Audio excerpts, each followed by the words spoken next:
April 15th, 2009. I'm Will. I'm Rob. And this is Political Lunch.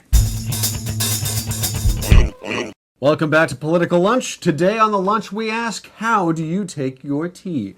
If you've been following the conservative undercurrents recently, you're likely aware that today, across the country, groups of anti-tax and anti-government spending activists are holding so-called tea parties to protest what they see as the Obama administration's policies of higher taxation and increased spending. The protesters have plenty of nifty slogans. Stop stealing from my grandchildren, and tea, as in taxed enough already, and even don't tax me, bro. And today, some analysts are hailing the organization of these tea parties across the country as a new model for conservative grassroots action. So far, the organizers have gathered thousands of emails from supporters who could be mobilized for other initiatives in the future, but here's the rub. This anti-tax and spend movement is likely to be seriously limited by the overall public reluctance, as demonstrated by this ABC News poll, to label President Obama as a tax and spend Democrat. According to that poll, 2 out of 3 Americans rejected that characterization of President Obama,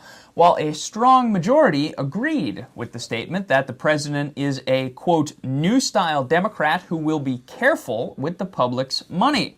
And what's more, as this Wall Street Journal op-ed notes today, while it's good news for the Republicans that anyone is getting attention today in opposition to the president's policies, these protesters are not actually all that friendly to the Republican Party itself. Now, think of Ron Paul and his legions of supporters during the Republican presidential primary, and you sort of get the idea. Back then, when it came time for, say, the GOP convention, Ron Paul and his supporters decided to hold their own separate party across the street, and, well, the two groups never successfully joined forces. So can the Republican Party capitalize on this latest conservative grassroots movement? Well, we're just going to have to wait and see. Meanwhile, the president's message on the economy today is that he's seeing a glimmer of hope, although we're not out of the woods yet. Which is somewhat obvious. If you look at the economic indicators released yesterday, retail sales dropped sharply in March and wholesale prices fell as well.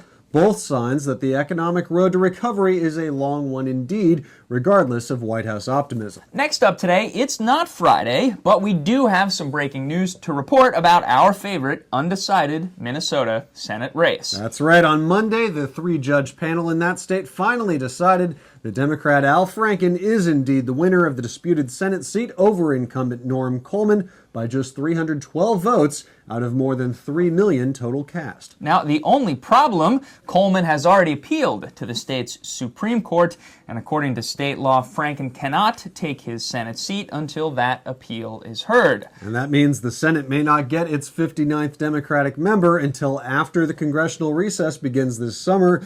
And that, of course, is a thorn in the side of the White House and the Senate Democratic caucus, since 59 Democratic senators is oh so close to the 60-vote majority needed to block GOP filibuster efforts. And as the White House prepares to push its agenda on issues ranging from health care reform to immigration, you can bet the president would love to have Franken seated as soon as possible. Now, in Minnesota, the DNC has started a radio ad campaign urging Coleman and the Republicans to drop the appeal, saying that Minnesotans deserve 2 senators and that the voters deserve to have their verdict stand without delay. But Coleman, his attorneys, and the Republican Party say they also have the voters' best interests at heart and that their appeal will ensure that no voter is left behind. We will, no doubt, continue to stay on top of this story as it drags along at a glacial pace.